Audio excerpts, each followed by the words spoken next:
Assalamualaikum warahmatullahi wabarakatuh. Shalom, Om Swastiastu, Namo Buddhaya, salam kebajikan dan salam sejahtera bagi kita semua. NPM 23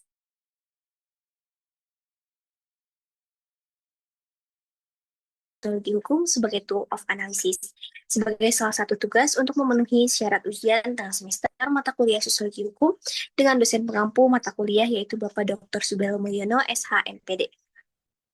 Untuk mengefisiensikan waktu, saya akan langsung ke pemaparan presentasinya.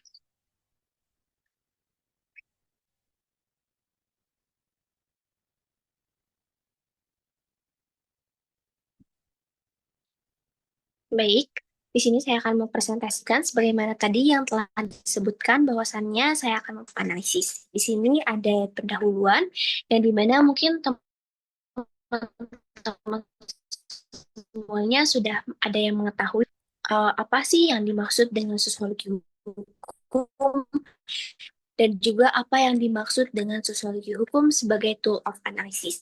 Jadi teman-teman, di sini sosiologi hukum adalah cabang ilmu sosiologi yang mempelajari hukum dalam konteks sosialnya.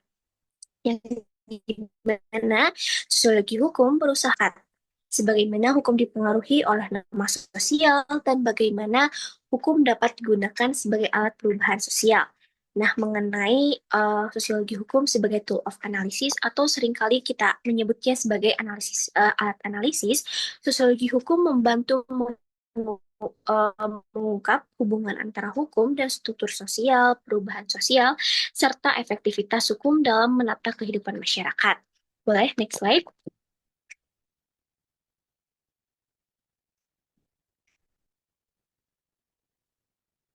Baik, selanjutnya yaitu kita mengetahui bahwasannya di dalam sosiologi hukum sebagai tool of analysis ini adanya hukum dalam konteks sosial. Nah, di sini saya membagi menjadi 3 bagian, yaitu yang pertama adanya hukum sebagai produk politik, yang kedua adanya hubungan hukum dengan struktur sosial, dan yang ketiga adanya peran norma sosial. Namun sebelum masuk kepada 3 poin ini, saya akan menjelaskan mengenai apa sih yang dimaksud dengan hanya sekumpulan aturan yang dibuat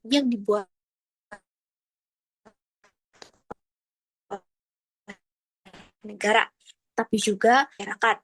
Nah, masuk kepada poin-poin ketiga ini, yang pertama yaitu hukum sebagai produk politik. Maksud di sini adalah hukum dibentuk berdasarkan nilai dan kepentingan yang berkembang di dalam masyarakat. Sedangkan yang kedua, yaitu hubungan hukum dengan struktur sosial. Maksud dari hubungan hukum dengan sosial yaitu yang dimana hukum dapat mencari dinamika kekuasaan serta adanya ketimpangan di dalam masyarakat. Sedangkan untuk poin yang ketiga yaitu adanya peran norma sosial. Maksud dari adanya peran norma sosial dalam hukum dalam konteks sosial, ya ini menjelaskan bahwasannya norma sosial seringkali mendahului hukum tertulis dan berperan dalam menentukan efektivitas penerapan hukum. Seperti itu teman-teman. Boleh, next slide.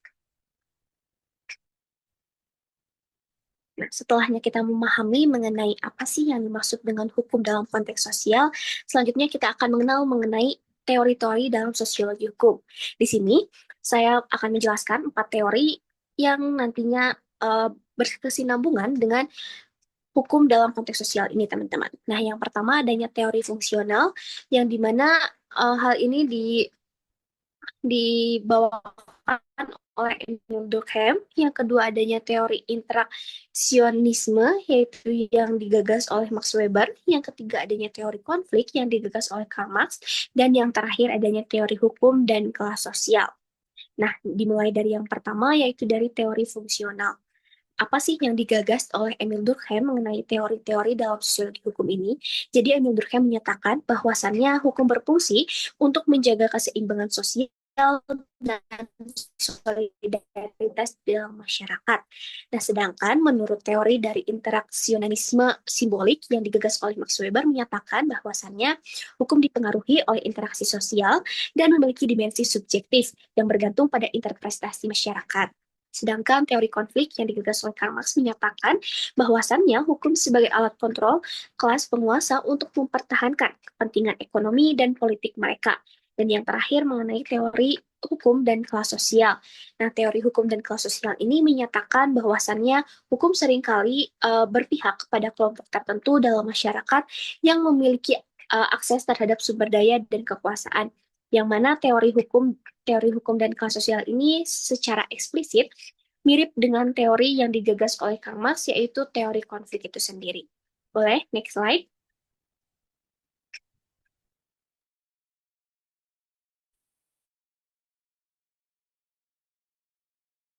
Nah, selanjutnya kita akan membahas mengenai hukum sebagai menyiapkan 4 poin yang dimana diantaranya yaitu adanya hukum dalam perubahan sosial, dan yang ketiga hukum sebagai refleksi ketimpangan sosial, dan yang terakhir yaitu merupakan studi kasus. Kita mulai dari yang pertama, yaitu merupakan hukum sebagai perubahan sosial.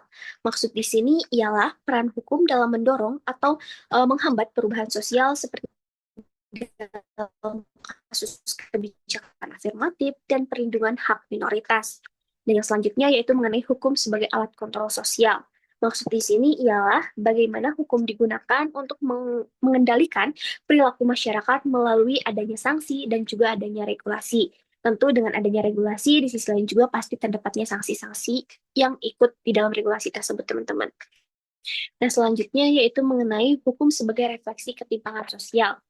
Nah, mungkin teman-teman ada yang menanyakan apa sih yang dimaksud dengan hukum sebagai refleksi dari ketimpangan sosial ini. Jadi, teman-teman, maksud dari poin ketiga ini adalah mengenai analisis tentang bagaimana sih hukum dapat menggantungkan kelompok tertentu dan merugikan kelompok lain. Dapat digarisbawahi mengenai adanya kata ketimpangan, yang dimana dijelaskan bahwasannya terdapat 2 kelompok, yaitu adanya kelompok yang diuntungkan dan juga adanya kelompok yang dirugikan, teman-teman.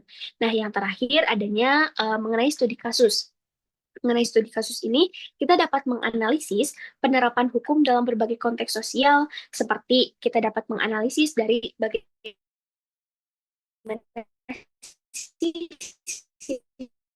sistem hukum dari hukum pidana, atau bahkan kita dapat menganalisis juga dari sistem hukum adat itu sendiri, teman-teman. Nah, boleh next slide.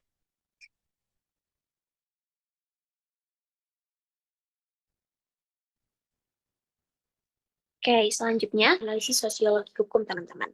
Nah, untuk memahami hukum dari perspektif sosiologi hukum, ada beberapa metode, teman-teman, yang dapat digunakan. Di sini, saya sudah menyiapkan yaitu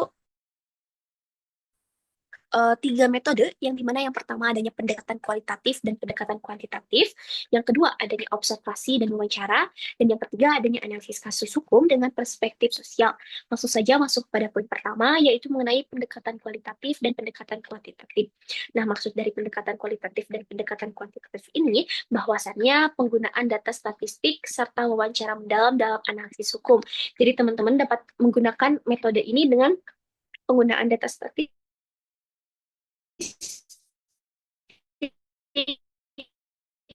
atau dengan wawancara secara langsung yang ada di lapangan tersebut, teman-teman. Nah, yang kedua yaitu adanya observasi dan wawancara. Maksud dari di sini kita dapat melihat bagaimana hukum diterapkan dalam praktik sehari-hari dan bagaimana respon masyarakat terhadap hukum itu tersebut, teman-teman. Nah, yang terakhir adalah mengenai analisis kasus hukum. Tidak, tidak asing dengan isu yang hangat sedang diperbincangkan. Nah, di sini kita dapat menggunakan analisis kasus dengan hukum dengan mempertimbangkan di antaranya yaitu adanya faktor sosial, faktor ekonomi, faktor teman. Boleh next slide. Nah, teman-teman, terakhir kita akan membahas mengenai tantangan dan prospek sosiologi hukum. Sebelum masuk kepada 3 poin utama dan prospek sosiologi hukum ini, teman-teman. Jadi,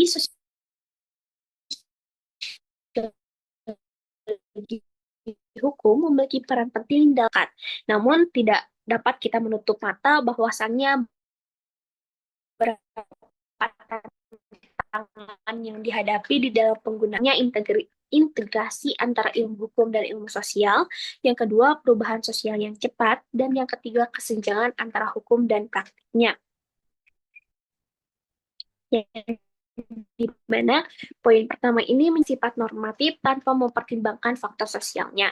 Dan yang kedua, perubahan sosial yang cepat. Hukum seringkali tertinggal dalam merespon perubahan sosial yang dinamis, yang dimana kita juga sekarang telah mengenal adanya globalisasi segala macam, dan dimana itu juga merupakan dampak sosial yang sangat cepat, teman-teman.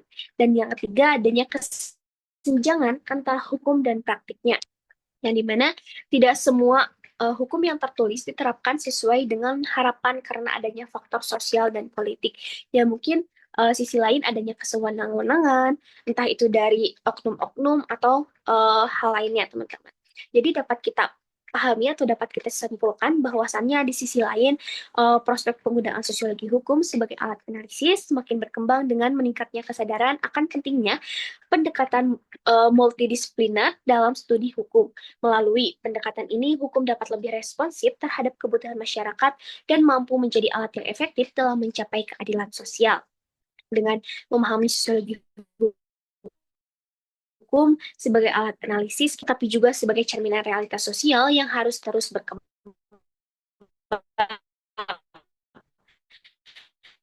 Hal ini memungkinkan sosial yang lebih adil dan harmonis.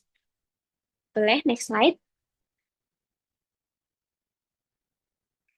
Baik, mungkin itu saja yang dapat saya sampaikan. Sebelumnya, apakah ada pertanyaan dari teman-teman semuanya? Tidak ada, sudah cukup. Sudah cukup. Baik, baik, jika sudah cukup, mungkin sekian presentasi yang dapat saya paparkan. Mohon maaf apabila terdapat ada perkataan atau ya perkataan yang kurang jelas. Terima kasih atas partisipasinya. Assalamualaikum warahmatullahi wabarakatuh. Waalaikumsalam warahmatullahi wabarakatuh.